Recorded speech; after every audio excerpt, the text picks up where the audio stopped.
Good morning. Today we are coming back to Thermal with BMW to finally get that I need for my racing license. We're 3 minutes away right now. We're going to be pulling up to the gate here shortly. I'm excited to see what this day is going to be about. I have no idea what to expect, so I'm curious to see of how many people are going to be here getting their racing license or certifications today.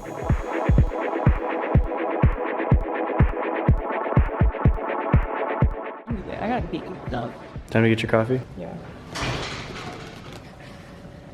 Alright, so we're gonna get straight into it. Our instructors for the day were Dave McMillan and Cole Viernes, both super knowledgeable and honestly great at keeping things sharp and easy to digest for us. They gave us a quick breakdown of what the day was gonna look like, but since we'd taken previous classes here, we just went straight into flag training. Now, I personally thought that I had flags down, but it goes way deeper than that. There are combinations, timing cues, and different meanings depending on where they're shown, and all of it happens so fast. I definitely underestimated things for sure, and I didn't realize how complex and detailed these rules can get, but I know that I'll get more comfortable with it as I progress. But for someone who's still pretty new to this, it's a lot to take in and remember all at once, so it's a little overwhelming. After that, we talked about the little things that matter: pit lane speed limits, pole position, what it means, how it's determined, etc. But stuff like that might sound small, but on race day, it makes a huge difference. Once we were finished, it was time to hop into our assigned M3s and start warming up. No race suits or anything like that, just keys in, mindset on, and back out on the track.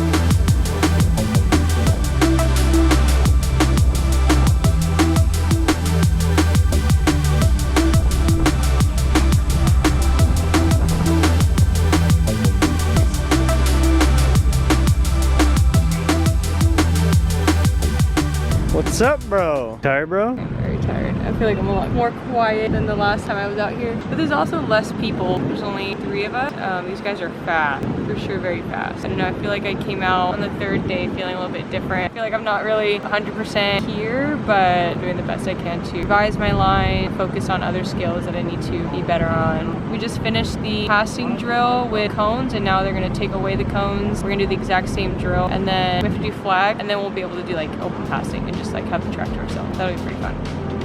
Okay, your last run before lunch. I'm hungry. Everything in my eyeballs. I'm so hungry.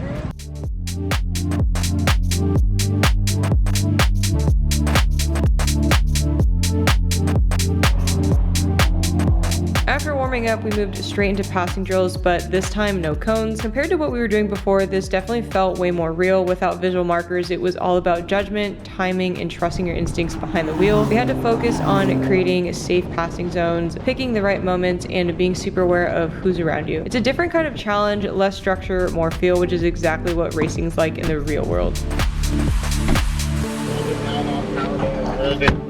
Damn, girl. They were waiting for me. You passed them back. Yeah, but great job with all that passing exercises. The temperatures of everything, not to always go full bore, sacrificing some things to maybe get position, mechanical feel, the tires are losing grip, maybe back off a little bit, maybe the brakes are getting too hot, all that stuff. That's something to think about when we're out there racing. Once we get in, we'll park our vehicles, make sure you get all your belongings, we'll meet back into the building.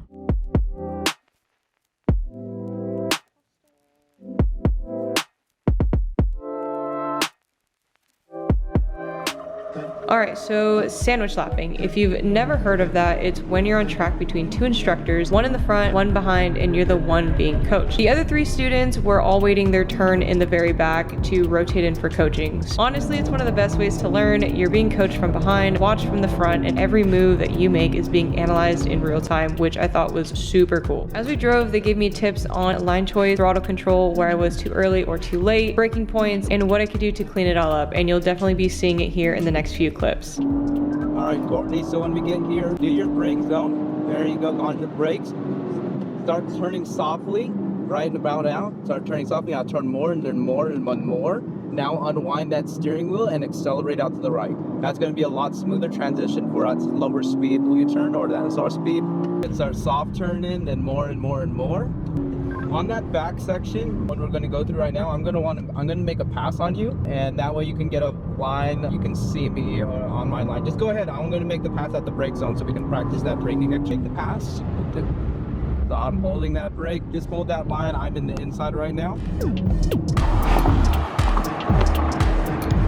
When you're locked in and driving, you don't really realize how many little habits that you've picked up until someone points them out at speed. The session was less about going fast and more about being intentional, breaking the bad habits, and building the smarter ones. It's so windy outside. How do you feel? For the last part of the day, we moved into practicing race flags and rolling starts, which is definitely one of the more intense parts. We spent time learning how to space out properly in a rolling start, which sounds fairly simple until you're basically bumper to bumper with the person in front of you. So you've got to get comfortable being uncomfortable out there. This is where we did a full-on practice race between the 4 of us. And from that point on, it transitioned straight into open lapping. No structure, no hand holding, just seat time, real pace, and figuring things out for yourself and see what you can do.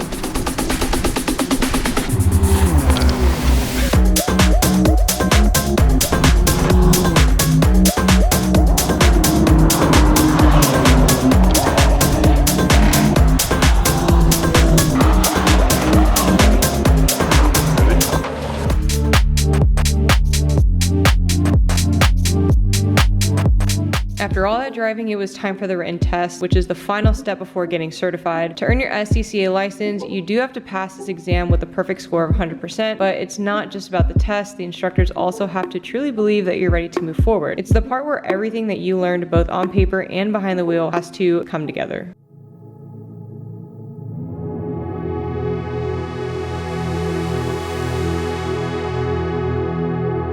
After the certificate, that was pretty much it for the end of the day. I'm really looking forward to the next steps and get started. I just want to thank BMW USA for believing in me and most importantly investing in me. I would have never thought that I would ever come across this type of opportunity, and I'm very thankful and very blessed for it, because without you guys, I would have not even gotten my SCCA permit, and this opens up so many doors for me. Completely speechless and stumbling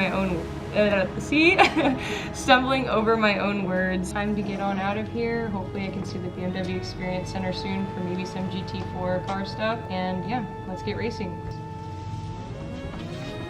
To top everything off, BMW USA surprised me with something that I still can't believe, and that was the 2025 BMW i40 M50 in San Remo Green. For those who don't know, the i4 M50 is basically the electric version of the M3. It's part of BMW's all-electric lineup, and it still delivers serious performance. We're talking 536 horsepower, 586 foot-pounds of torque, and a 0 to 60 time in just 3.7 seconds. It's fast, smooth, and it also almost handles like a true M car.